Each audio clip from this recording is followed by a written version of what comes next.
Babe, I'm heading to the deer stand. I'll call you Where are you going? I'm going hunting, but what do you think you're doing? It's Friday, which means it's my day to hunt. Oh, you must have forgotten Wednesday when I traded you to hang your bow stand on the food plot. And what about Monday when I let the deer stand to drag your fork horn 300 yards up the hill?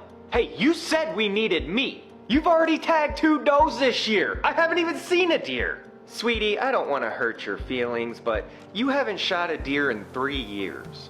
Yeah, that's because you've shot everything in a 3-mile radius of here. Babe, we got 2 growing boys to feed. Why don't you just take the day off and watch some football or something?